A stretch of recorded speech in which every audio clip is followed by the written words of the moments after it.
ഈ കാര്യത്തിൽ CBI വന്നില്ലായിരുന്നുവെങ്കിൽ ഈ കേസിൽ ഇതുപോലൊരു ശിക്ഷാവിധി ഉണ്ടാകുമായിരുന്നില്ല എന്ന് വിചാരിച്ചിരുന്നു. ഒന്നാമത്തേത്. രണ്ടാമത്തേത് CK ശ്രീധരൻ വടക്കേ മലബാറിലെ കോൺഗ്രസിന്റെ പ്രധാനപ്പെട്ട ക്രിമിനൽ കേസുകളെല്ലാം കൈകാര്യം ചെയ്തിരുന്ന അനുഭവ സമ്പന്നനായ ഒരു വക്കീലാണ്.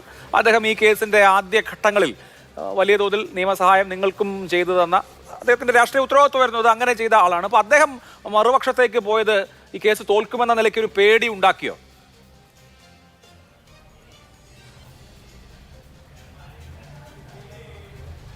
CBI വന്നില്ലായിരുന്നെങ്കിൽ നീതി കിട്ടില്ലായിരുന്നു, അതുറപ്പാണ്.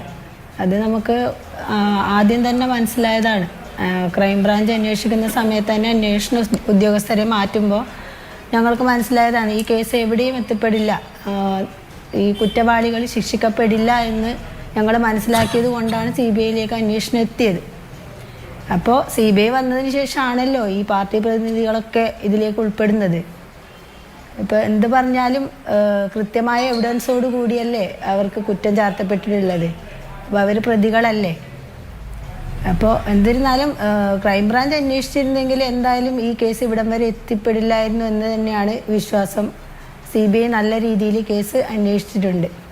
അതുപോലെ ഇപ്പോൾ CK ശ്രീധരൻ വക്കീലിനെ പറഞ്ഞത് ഞങ്ങളുടെ കുടുംബത്തിന് ആ സമയത്തൊക്കെ ഞങ്ങളുടെ കുടുംബത്തിലേക്ക് വന്ന ആശ്വാസം നൽകിയ ഒരാളാണ്, ഞങ്ങളുടെ പാർട്ടിയിൽ ഉണ്ടായിരുന്ന ഒരാളാണ്.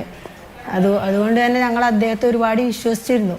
അദ്ദേഹം പറഞ്ഞിരുന്നു ഇതിന് ഈ 28-ാം തീയതി കുറ്റം ചാർത്തപ്പെട്ടതിന് ശേഷം അദ്ദേഹം പറഞ്ഞത് എന്താണെന്ന് വെച്ചാൽ ഞാൻ ആ വീട്ടിൽ പോയില്ല, അവരെ കണ്ടില്ല, കേസ് രേഖകളൊന്നും പരിശോധിച്ചില്ല എന്നൊക്കെയാണ് അദ്ദേഹം പറഞ്ഞത്. പക്ഷെ അല്ല, ഞങ്ങളുടെ വീട്ടിൽ വന്നിരുന്നു, ഞങ്ങളെ ആശ്വസിപ്പിച്ചിരുന്നു, ഞങ്ങളുടെ കുടുംബത്തിൻ്റെ കൂടെ നിൽക്കാമെന്ന് പറഞ്ഞൊരു വ്യക്തിയാണ് അദ്ദേഹം. അപ്പോൾ ആ തരത്തിൽ ഞങ്ങൾ ഒരിക്കലും പ്രതീക്ഷിക്കാത്ത ഒരു മാറ്റമാണ് അവിടെ സംഭവിച്ചത്. ഞങ്ങളുടെ കേസിൻ്റെ രേഖകളൊക്കെ പരിശോധിച്ച് പഠിച്ചതിന് ശേഷമാണ് അദ്ദേഹം പാർട്ടി മാറി പ്രതികൾക്ക് വേണ്ടി വാദിച്ചത്. അതൊരുപാട് സങ്കടം ഉണ്ടാക്കി. എന്നാലും ഞങ്ങൾക്ക് പ്രതീക്ഷ കൈവിട്ടില്ല. എന്തായാലും CBIയിലേക്ക് അന്വേഷണം പോയതുകൊണ്ട് നല്ല രീതിയിൽ തന്നെ അന്വേഷിച്ച് കുറ്റവാളികൾ ശിക്ഷിക്കപ്പെടുമെന്നൊരു പ്രതീക്ഷ ഉണ്ടായിരുന്നു.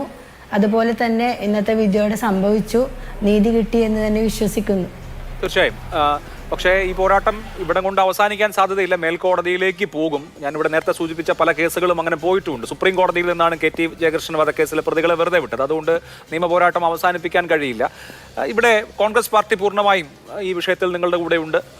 അത് നമുക്ക് വ്യക്തമായിട്ടുള്ള ബോധ്യമാവുന്ന കാര്യവുമാണ്. അപ്പോൾ ഇനി അങ്ങോട്ടുള്ള കാര്യങ്ങളെക്കുറിച്ച് ആലോചിച്ചിട്ടുണ്ടോ?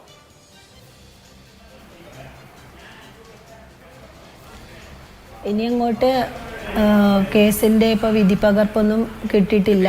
307 പേജുള്ള വിധിപ്പകർപ്പാണ് എന്നാണ് അറിയാൻ പറ്റിയത്. അപ്പോൾ ഇനി അങ്ങോട്ടുള്ള നിയമ പോരാട്ടം തുടരും.